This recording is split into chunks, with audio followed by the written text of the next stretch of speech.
Make sure you guys win the first 5 hours of your day, man. I'm in here getting a quick workout in. Oh yeah, click the link, man. Subscribe if you haven't subscribed to the channel. I gotta talk like black exploitation, man, to get y'all attention. Subscribe, baby, can you dig it? Anyways, first I want to say thank you guys again for keeping me abreast. Someone sent me a Fanon video. I haven't. I'm glad he's doing well. I'm not saying this out of spite or funny or anything, but I haven't seen Fanon since he went viral, and he has some sort of illness. I'm glad you're doing well. Like genuinely, like some people are gonna say, "Oh, you're being." No, I'm serious. Like I'm glad he's doing well, but I unsubscribed and he did something funny to me during COVID, and I just stayed away from him. And then he led me to Mills City Boxing. I've never heard of him, but he sent me to the interview with Corey Spinks, and that's kind of my lane. You know, reason why that's my lane, for those of you who don't know, via my editor, Ken Miller, I worked for the Call-In Post, which was owned by Don King. That's how it started. Y'all know me through, YouTube videos, but for 3 or 4 years prior to that, I was underneath the wings of Ken Miller. And I wrote a lot of the articles. Feel free to Google my name and all that. You guys will find my name with some of the articles. And first, I want to say thanks to Ken Miller. He's the reason why I'm here today because of this, and I want to say thank you. And I had a chance to spend a lot of time with Don King in person for about 2 weeks total. And I asked Don King everything under the sun, dog. When I say everything under the sun, I mean everything under the sun, man, you know. And that's why I don't respect Mike Tyson to this day, you know what I mean? And obviously they share the blame as well because they hid a lot of the Mike Tyson stuff.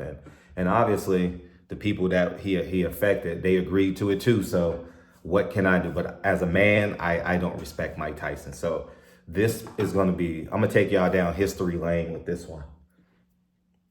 And this is firsthand information as it relates to Corey Spinks.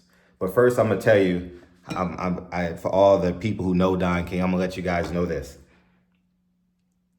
Real subtle stuff that only people who hang around Don King know. Don King keeps about $20,000 in his socks.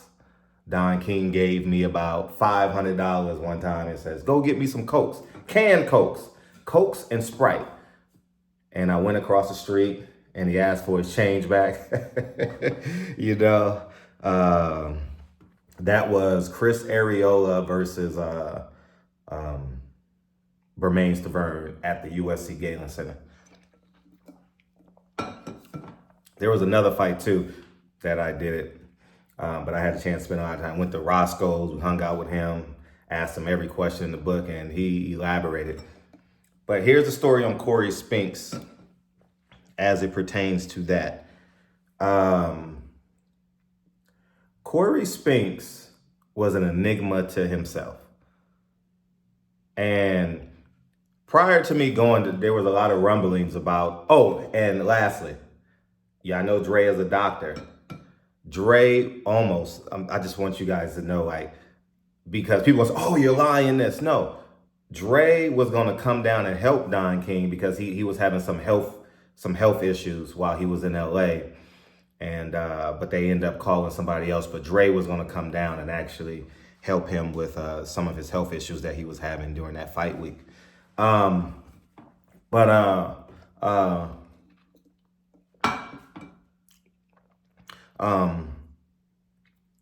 Corey Spinks was an enigma to himself. Now, before I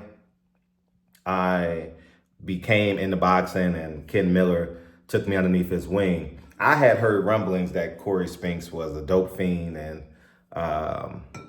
wasn't disciplined, similar to Adrian Broner, and had 1 foot in the streets, 1 foot in the dope house, and his spirit was in the boxing ring. Or if he had 3 feet, you know what I mean, the 3rd foot would have been in the boxing gym.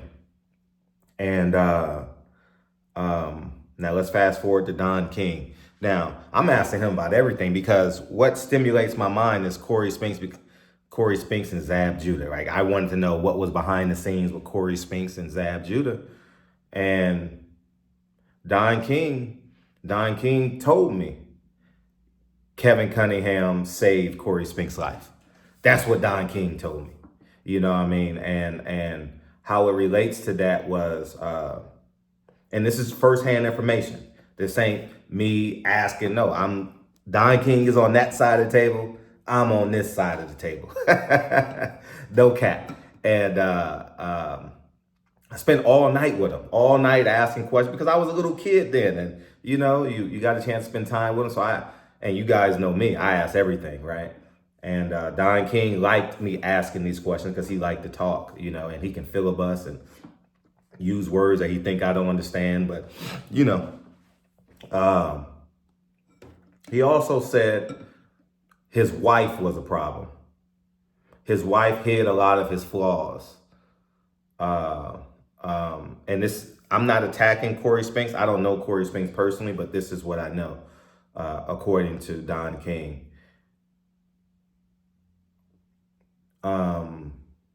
Don King said his wife was a stripper, and she was street smart, street savvy, and she protected Corey Spinks at all costs. I'm unsure if they still married, divorced, or anything like that.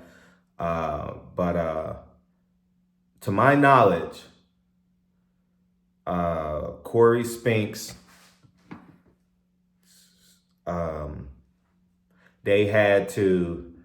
Corey Spinks would jump in and out of camp.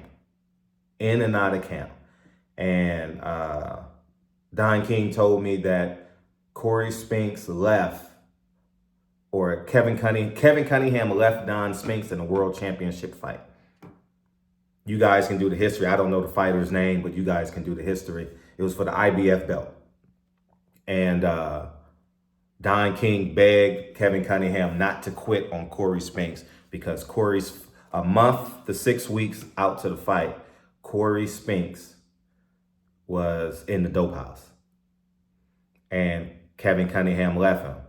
And he lost the fight with another trainer. Here's how it gets detailed. He lost to a fighter, right? And the next fight, Don King told me, he said he did what he had to do and he ended up fighting for the IBF belt. The very next fight, it was a vacant IBF belt. And he begged Kevin Cunningham to take Corey Spinks back. Kevin Cunningham took Corey Spinks back, right? Took him back, and they won the vacant IBF strap. And that's the last fight they ever did. Now, Don King went on to say, he says, the whole Spinks bloodline, you know what I mean, had an enigma. The streets. And he said he said he was almost saying, and this is just me paraphrasing, it's like generational. You know, they had generational talent and they had generational curses. They did dope. They never was 100% in on boxing. They survived on natural talent. And as he said, great leadership with Don King. Don King basically said he protected him at all costs. So that's my story as it pertains to Corey Spinks. Corey Spinks, similar to Adrian Broner, was an enigma. And I want to interview Corey Spinks, you know, because I'm not attacking Corey Spinks. I'm telling you my side of what I know, according to Don King. Now, you guys can go refute this. You guys can go reach out to Fanon and Mill City. I don't know Mill City boxing, but that's simply what I know. I saw the interview where he said he was poisoned and stuff like that. I don't know what the hell is going on with there, but if your own family tried to poison you, here's my logic. If your own family tried to poison you and Kevin Cunningham left you 20 years ago, that means you're probably still on some BS. I'm not saying, I'm not justifying your family poisoning you, but there's something wrong with character, right? Because as long as I've been on this platform, no one has ever come out and said Fred is an a-hole, Fred stole money from me, Fred owes me this, Fred owes me that, and I've been on YouTube probably a decade now. No one can come out and say I owe them anything. So you may disagree with me. You may think I'm not a black man. You may think I'm a coon. You may think, but the one thing you ain't gonna call me is I owe anybody money or I lied to them. No one on YouTube can say that. And I said all that to say, there's a history of Corey Spinks following him, right? And I don't know his family. I don't know. I wish I had known, or else I would have asked Don King about that. But that's the story as it pertains to Corey Spinks. And Don King told me an interesting story too. I know a lot, and me watching this reminded me, I haven't thought about this in 15 years or whenever, 10 years, a decade, whenever that fight was here in LA. He also told me this, Don King told me this one time about Corey Spinks. Matter of fact, I'm gonna start telling my Mike Tyson stories. I got a lot of Mike Tyson stories. I got a lot, but I need help remembering them. So as I see stuff, I remember. Don King also told me the story about how a dope house was gonna get raided. And Corey Spinks was in the house. And Don King made a phone call and they got Corey Spinks out the house. I don't know how true it is, but this is what I'm sitting eye to eye. Actually, I'm not sitting in front of him. I'm sitting a 45-degree angle from him. So you know how you got two chairs? I'm sitting directly across at an angle from Don King. I wouldn't lie on Don King's name. He's alive, you know. And he said Corey Spinks was in a dope house before a fight. And that's why he left his training camps in St. Louis to go to Florida. Don King did not want him doing training camp in St. Louis anymore. He wanted him down in Florida where Don King was, so Don King can stay in the arm's reach of him. So I hope Corey Spinks got his stuff together moving forward, but I'm glad that I was able to, I'm not saying I'm glad I'm able to share these stories, but these are the stories that I have, that I know as it pertains to Corey Spinks. You guys know he lost a couple times thereafter. I'm just going off memory to K9 Bungeridge. And he lost to Jermaine Taylor, you know. And, but yeah, so Zab Judah and Corey Spinks will go down in history. One of the greatest scenes you'll ever see in boxing is the introduction, the ring entrances for Corey Spinks and Zab Judah. The best ever in St. Louis, the best ever. It was basically Freaknik, boxing, Essence Festival, Caravana, all in one, man. You know, they brought the pimps out, man. So that stains my memory, man. And that's why I was and I don't have a relationship with Kevin Cunningham. You know, I just know him just through boxing. And I don't have a relationship with Corey Spinks at all. I've never interviewed him. But that's my story. And feel free to correct me if I'm wrong, but I'll call down to Florida and I'll call Don King, see if I can get a hold of him. Probably can't, but he's probably not doing interviews. I had him, man, listen. I had Don King every day for 6 hours. Every day. I'm just asking questions. Not on camera. I'm just literally asking, literally right next to the man. I'm like, dude, you got to tell me all this information, man. I was a little kid in New York.